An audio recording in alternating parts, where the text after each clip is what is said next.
Queridos amigos, sejam bem-vindos ao canal Videira Espírita. Meu nome é Cristina Brito e este é o programa Projeto 15 Minutos, o Evangelho segundo o Espiritismo. Aqui diariamente estudamos a terceira obra básica da doutrina espírita, codificada por Allan Kardec, o Evangelho segundo o Espiritismo. Nós estamos atualmente no capítulo 17, cujo título é Sede Perfeitos. Estamos na última parte do capítulo que trata das instruções dos espíritos e ontem começamos a ver o item de número 9. O item de número 9, que é uma mensagem do espírito François Nicolas Madeleine, o cardeal Morlot, recebida em Paris em 1863. E o título dessa mensagem é Os Superiores e os Inferiores. Entendendo-se como inferiores e superiores apenas aqueles que têm autoridade de mundo, né, chefias, né, figuras de autoridade na comunidade, e os inferiores são os subalternos, aqueles que estão sob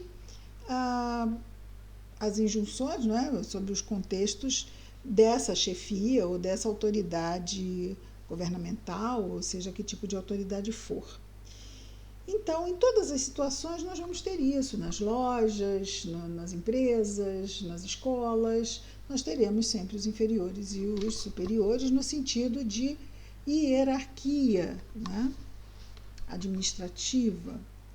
E aqui ele vai nos falar sobre nós, como espíritas, agora falando, primeiro ele falou dos superiores e agora ele fala dos inferiores, e nós vamos ver a parte final da mensagem.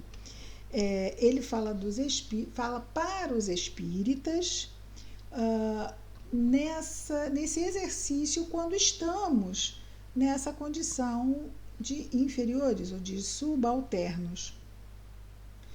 Diz-nos ele, então, o cardeal Morlot, o seguinte: se o superior tem deveres a cumprir, o inferior os tem de seu lado e não menos sagrados, ou seja, tão importantes como, mas em outro aspecto.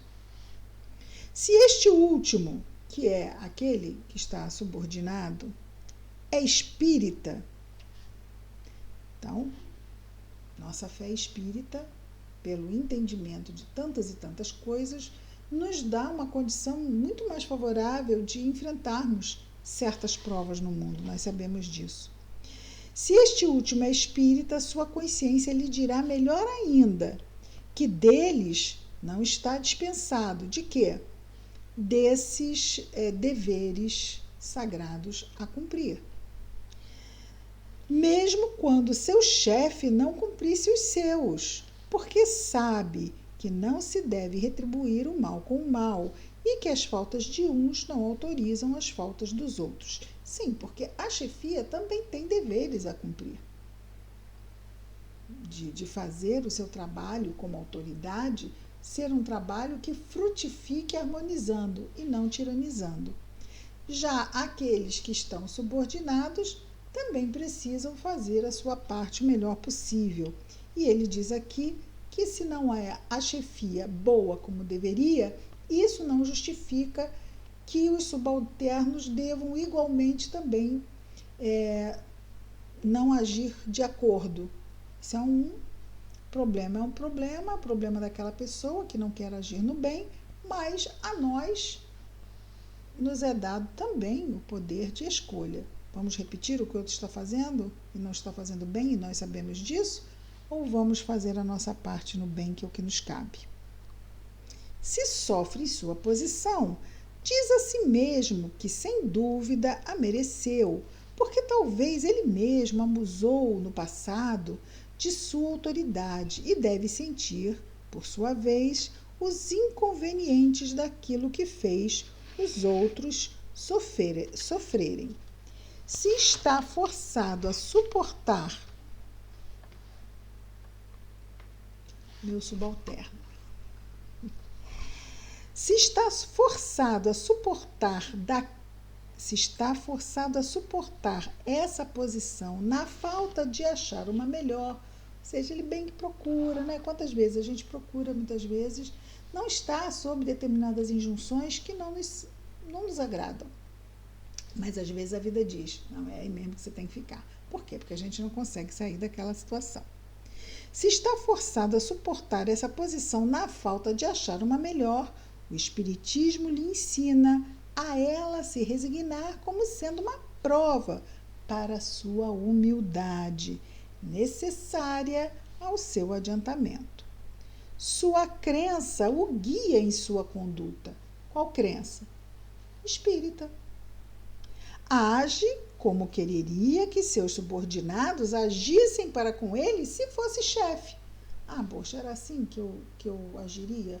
Que eu gostaria de ver meus subordinados se eu fosse chefe agir? Eu me aprovo dessa forma? Por isso mesmo, é mais escrupuloso no cumprimento de suas obrigações, porque compreende que toda negligência no trabalho que lhe está confiado é um prejuízo para aquele que o remunera. Sim, ele lá está se comprometendo. E a quem deve seu tempo e seus cuidados. Sim, nós devemos nosso tempo e nosso cuidado ao chefe ou à empresa. Por quê? Porque é quem paga o salário. O salário está pagando pelo tempo e pelo trabalho. Está ou não está? Está, não é? Então é justo que haja dedicação e seriedade. Numa palavra, ele é solicitado pelo sentimento do dever que lhe dá a sua fé. Então, a fé espírita, nós já vimos aqui mensagem que tem exatamente o dever. Nós já temos conhecimento sobre isso, sobre a importância dos deveres que assumimos na nossa encarnação, o que queremos para nós em termos de bom uso do livre-arbítrio para a nossa encarnação. Numa palavra, ele é solicitado pelo sentimento do dever que lhe dá sua fé e a certeza de que todo desvio do caminho reto é uma dívida que será preciso pagar mais cedo ou mais tarde. Numa palavra, ele, o subordinado espírita, porque temos já esse esclarecimento, e ele está falando aqui, se esse último é espírita,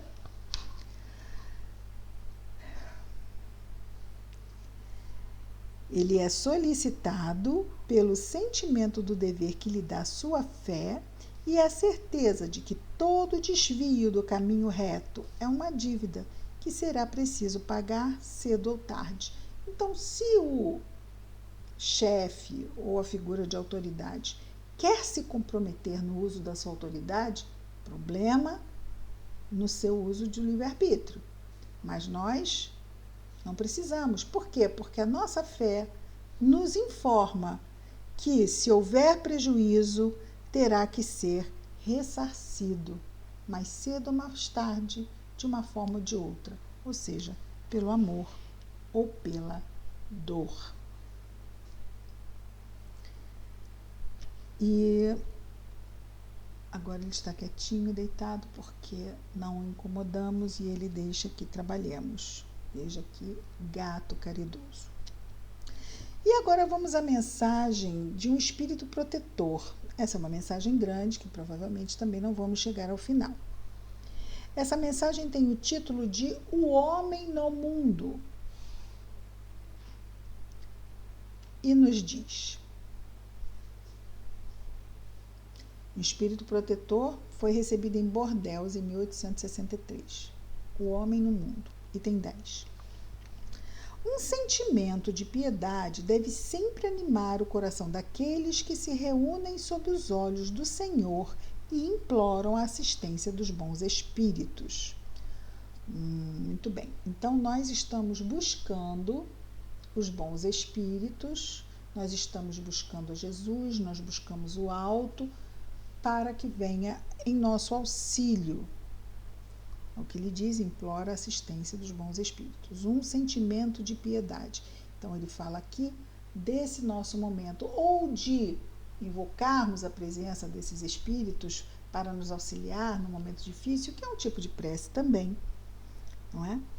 E ele diz que nesse momento da prece, esse sentimento de piedade deve estar em nós. E ele vai explicar. Porque isso vai nos ajudar na nossa sintonia com esses espíritos superiores.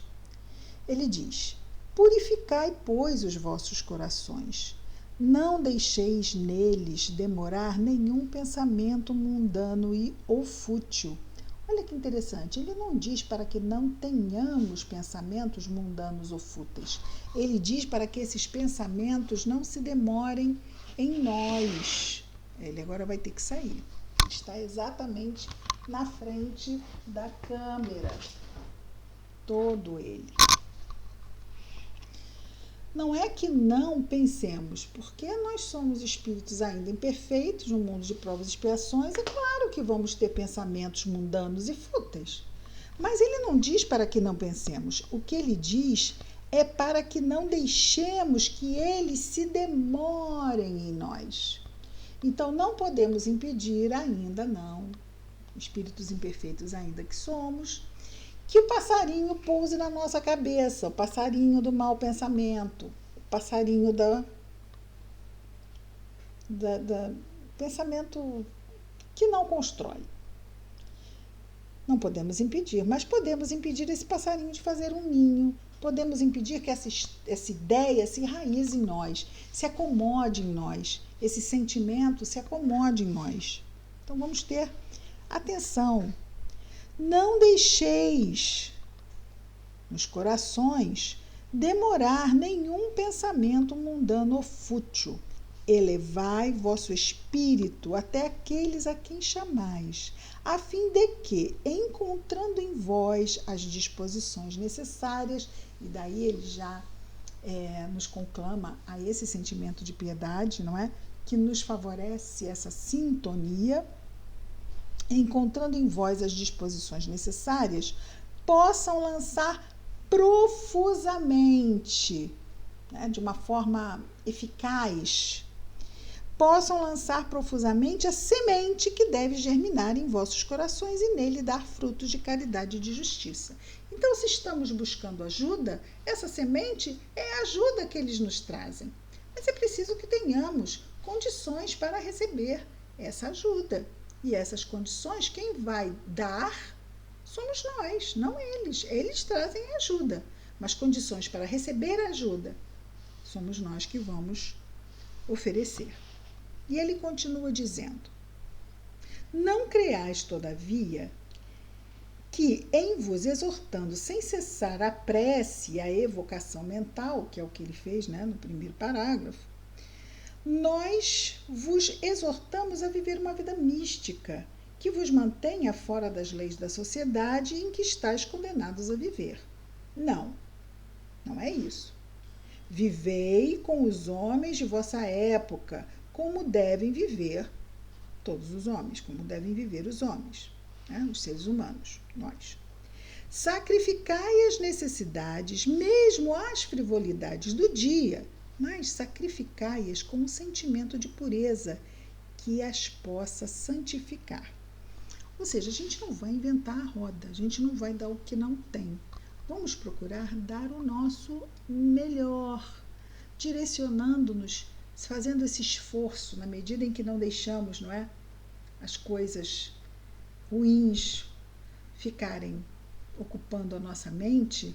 Vamos procurar ocupar a nossa mente e o nosso coração com coisas boas, e isso vai nos ajudar a nos mantermos sempre preparados para aurir a ajuda que recebemos o tempo todo, mas nem todo tempo temos consciência disso, ou mesmo temos condições de absorver essa ajuda, porque podemos não estar bem sintonizados para poder receber essa ajuda, não é?